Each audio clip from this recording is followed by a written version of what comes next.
Peggy 18.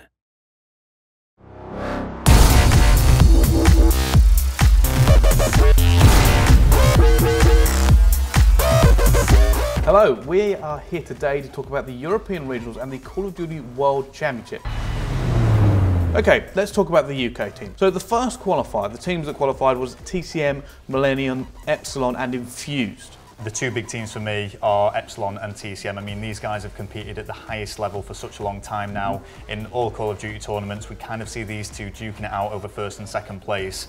Yeah, I'm gonna go with Epsilon just because you've got like Mad Cat, Josh, Swanee, Tommy, who are just absolutely incredible players, and when you go up against them, they're always on top of you. But then TCM got Shane. The thing is with Shane is he can bring a team together and make them perform at the highest level. But it's going to be an incredibly close match, but I think Epsilon have just that little bit more of an edge. Hastro, you going with Epsilon? Yeah, I think I have to go with Epsilon. That's a really scary team individually. Like the individual performances we've seen out of those players in past COD champs, especially like with Tommy last year, for example. Yep. He played phenomenal, very unlucky and unfortunate how they exited the tournament. The next two teams that I already spoke about is Infused and Millennium. Now they have to play each other to qualify for LA. Where are you going to call this one?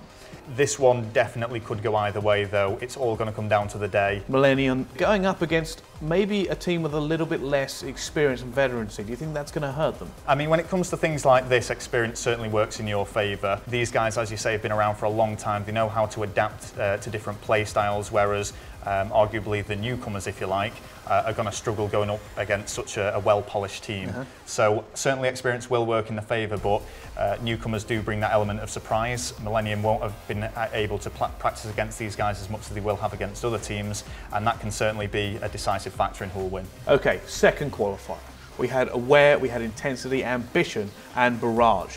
Now these matchups, TCM will have to play Barrage and you're going to have Ambition going against Epsilon. If I'm being particularly honest, I think teams like TCM and Epsilon are already a foregone conclusion. Everyone's predicting that they're going to go through and be competing at Call of Duty Champs. The only game here that I don't think is going to be a foregone conclusion in the UK bracket is Millennium Infused. That could swing either way, and it depends who turns up on the day. The French qualifiers, you had Team Vitality X. What do you think about them? They have this massive fan base. I mean, they have chance, but you know, can they actually just punch this ticket right now? Obviously, they've been shaky. I don't think that they're going to have any issue with it. They're so strong as a unit. I mean, I've seen them play. I've seen what Guitarga's capable of. A few of the others come out there. I mean, there's going to be some big names, like Zyla Innocentia is a well-known player across Europe. I think they're going to win against Pulse. Yeah, it's a valid point, but at the same time, you could say this Pulse team that we don't know too much about, or this unknown entity, they could have been playing hard, practicing so much with each other. Every team in this competition has to go in and perform at their highest they possibly can. If they underestimate any opposition, they could not be getting to the Call of Duty Championships. Okay, let's talk about players, personalities.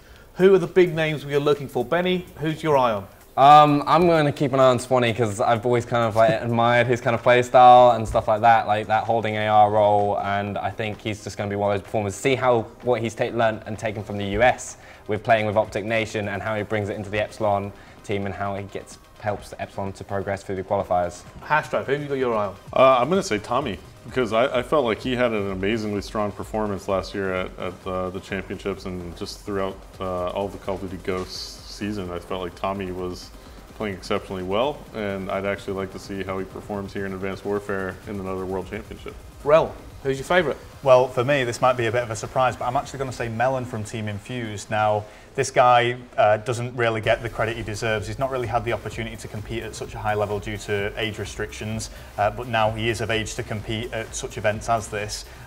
He's just come out of the starting blocks on fire. I mean, we saw him in the online qualifiers putting up double figures every single game that he was playing.